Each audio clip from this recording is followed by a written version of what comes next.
Welcome back F11 members to part 2 of the fundamentals of post-production video tutorial for issue 32, September 2014.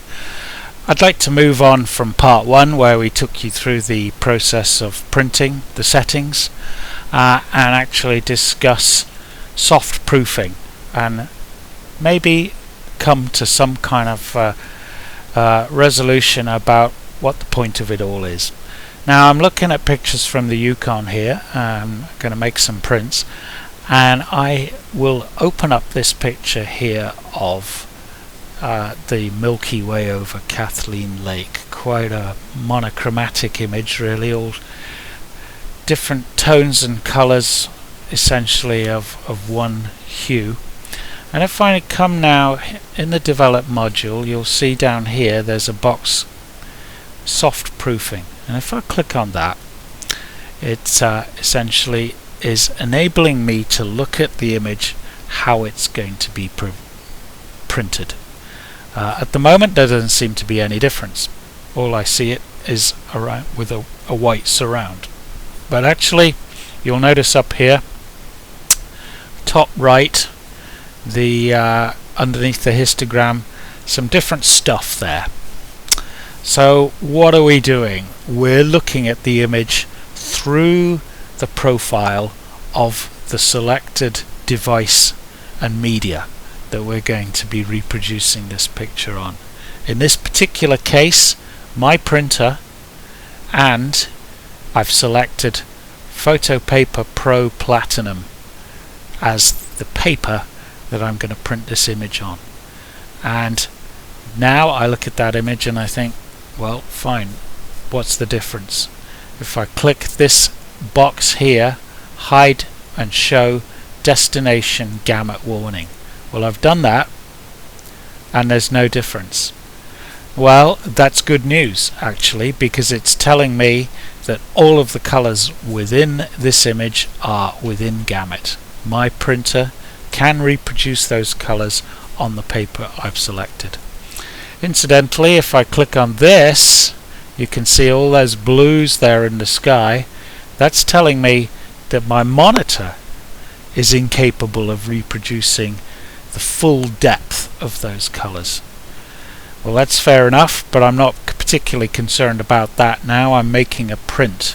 It's always worthwhile being aware of the limitations of your monitor. There are more colors in this image than I can see on my screen. But let's stick with the business of printing now and look at a few other images. Okay, so same lake, but a dawn shoot here, and again if I click on soft proofing, relatively muted colors in this image, quite a subtle image, and again soft proofing confirms to me that all the colors are within gamut.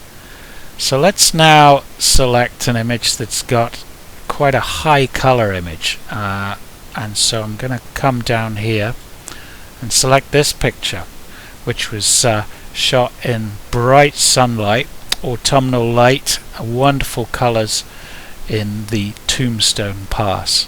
Quite a vibrant image this. And if I now click on the soft proofing box here, now I see the same information, but you can see if I click this box on and off, that's red. All those areas of red are telling me that my printer paper and ink combination cannot produce the full saturation of all of these yellows, these really bright high saturation yellows. Incidentally, it often is yellows that will give printers and papers and inks problems. So what do? What are my options? Well, let's just pause to consider. I could basically desaturate the image to bring those high saturated yellows within the range, the gamut. And if I desaturate down to about -17, I'm going to create a proof copy here by the way, that essentially deals with all of those out of gamut colours. The trouble is though, I've desaturated the whole of the image and it now looks particularly flat. It's lost its impact. So I'm going to take that desaturation back out. Another option may be here down in the Hue, Saturation, Luminous tab is just to desaturate just the yellows in the picture, and that works better, but it's still, I need to dial in quite a lot of desaturation in the yellows, and it's flattened not just this area but all of the autumnal colours because they all contain some trace of yellow. So I'm not particularly happy with that option either, so I'm going to take that back out. Another option may be to use the adjustment brush up here. Now if I click on this and I'm going to dial in minus around about 17 saturation on the adjustment brush, and then manually I can go round desaturating the areas where the red shows most significantly, and that has the advantage of I'm just dealing with the problem areas and the rest of the image is not affected. It's quite time consuming. As you can see, I'm doing this fairly roughly, but it is effective, and I'll go round and in the best way I can just take out those worst bits of the red. And you can see the effect that is happening is working quite well to remove the out of gamut, suppress the out of gamut yellows, but it still is flattening that area, that corner of the image quite significantly. So what I'm going to do is actually rely on the rendering intent, color intent settings here to deal with my problem. Now we talked before, and particularly in the lowdown accompanying lowdown feature, I talk at some length about these settings. Rendering color intent, and we have two options, perceptual or relative colorimetric. What perceptual does is shifts all the colors to accommodate these out of gamut colors, preserves out of gamut detail but may change in gamut color, whereas relative colorimetric preserves color accuracy but clips out of gamut detail. What does that mean? Well, perceptual, and if we click between the two, you can see there is a shift in colors.